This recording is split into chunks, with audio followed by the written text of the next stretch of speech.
Right. Good evening. Welcome, everybody. Thank you for joining us again on this Sunday evening or morning, wherever you are in the world, at whatever time it is on Sunday. And it's good to be with you again. So I posted a song in one of the groups this morning and said, if you get a chance, just have a listen to it before we meet, because it's quite a relevant song to the topic that we've been discussing for the last 2 weeks. And it kind of leads to where I want to progress tonight in the next part of this journey together. Um, Something very interesting, well, maybe it's not so interesting for you, but in my journey of faith, um, and the years that I have been involved in ministry directly or indirectly have always been influenced by music. Um, I got involved in the worship ministry when I was still quite new in my faith, having never sung before in my life, in public at least. We would sing hymns and things at school, and you just sort of sing along with the crowd, but singing was never my forte. And so I knew in some way God's hand must have been in what I was doing when I went up and asked the worship team if I could actually come and sing with them, because I totally out of character and something that I would never normally have done or put myself in that type of situation. So a lot of my understanding of Scripture and journey through Scripture is actually being influenced and guided through a lot of the songs and the music that we used to do. And that particular song, is a good couple of years old. I came to faith in 1996, and that song was already around then, but it had a very, very significant meaning and very um, powerful impact in my life. And the whole song is actually based on a scripture in Luke chapter 15, from verse 11, where Jesus actually gives the parable of the lost son, or the prodigal son, as we know it. And this is where, in the last couple of weeks, we've been sharing about understanding God as our Father and getting to know Him as our Father, because that's who He is, the Father of all creation. And if we trust His character and we learn from His character and we grow in His character and with His character, then there's this set of footprints, in a sense, that are etched into our lives, that are indelible, and they cannot be erased. They form a part of our character. I mean, there's that's English saying that says, we become like the people we hang around. So the more time you spend with your father, the more you would become like your father. Can be both positive and negative, obviously. And in this particular story, the son comes to the father and says to the father, there were two sons. He says to the father, I would like my inheritance. I'd like my portion, and I'd like to be able to have your blessing to go and do whatever it is that I want to do and to find my own path in life. And the father obliges, and he gives him his portion. And the son goes out into the world, and he squanders what he's been given. He's not wise at all. He's just young and dumb. And he goes out there and he does a lot of stupid things. And he spends money on stuff that he shouldn't. And he just gets lost, in a sense, because the world swallows him up.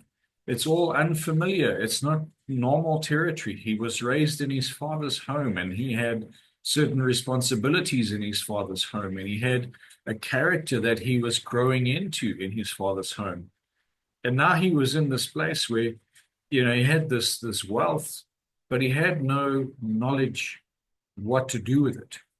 And he put himself in a position where he couldn't go to his father and ask his father for advice or wisdom and input because I guess in some way pride just blocked it. He didn't want to feel embarrassed. He didn't want to make it seem as though he wasn't able to stand on his own 2 feet and make his own way in this world and carve his own path. And eventually in the story, what happens is he lands up sleeping in a pigsty and he eats the remnants that are left in the trough after the pigs have eaten. And he's lying there one night and he says, but this is ridiculous because even the servants in my father's home are treated better than this. And this would never happen in my father's house. Maybe I need to go back to my father and ask my father if I can maybe even just be a servant in his household because I'm unworthy of being his son. And he comes to this conclusion and he decides that this is what he's going to do. But now every single day since the son has left home and gone about his own business, the father would wander down to the end of the garden path and stand at the gate and look out for his son every single day without fail. And he knew in his heart of hearts that his son had a set of footprints in his life that he could follow because he was raised in his home with a father who loved him and a father who cared for him and a father who was gracious and compassionate and loving and kind and all those amazing attributes we've spoken about that form God's character. And the father waited patiently. And he never went out to pursue his son. He never chased after him. He never went to try and find him and bring him back because that was not his son's wishes. His son's wishes were to be able to find his own feet and to carve his own path. So on this particular day, the son has obviously made up his mind that he's going to head home and ask his father if he could just be a servant in his home. And the father hadn't yet got down to the end of the garden path that day, and someone came running and said, your son is on his way. He's coming. He's on his way home. And the father waited to receive his son. And when the son came, the son asked his father for forgiveness and said, I need to obviously be straightened out, but I don't deserve to be recognized as your son or called your son. So could I just be a servant in your home? And the father said, absolutely not. That's nonsense because you are my son and you always will be my son and you have my character in you. And that's how you knew how to find your way home because the footprints of my life are part of who you are. They're carved out in you. And I'm going to welcome you into my home. And he put a robe around his son and they said, prepare a feast because my son has returned. And the other brother was jealous and infuriated because this was not right. But who cares? Who cares about the jealousy? Who cares about the sibling rivalry? There's a relationship between a father and a son that was restored because the son knew the value that his father had actually added to his life. And he knew when he hit rock bottom, when everything was stripped away, all he found were those values that his father had instilled in him from a little boy. Those values of love and grace and mercy and compassion and forgiveness and patience and kindness and selflessness, and the list just goes on. But everything had to be stripped away so that he could find them. He was clouded by his own judgment, lost in this world by all of the wrong things around him. And it took him away from the path of his father. But in that place of brokenness, in that place of desperation, in that place of loneliness, in that place of embarrassment and despair, he found those values. He found his father's character, and he knew that he could trust in his father's character. And that if he went back to his father's home, he would be safe. He would be protected, and he would be taken care of. And so we have to learn through this that, God is not looking to punish us because we choose to carve our own path. He created us all with free will and free choice. And we have to utilize that. We have to make those choices. And I have this wonderful saying that I've attached to my ministry and the things that I do. And I said, the choices you make who you are. We choose these paths. But if we have something to learn from, if we have wisdom to glean from, if we have the character of a father that shows us a path, it makes it easier to choose. And maybe we will choose to wander. Maybe we will choose to go and do stupid things, but it's just our human nature.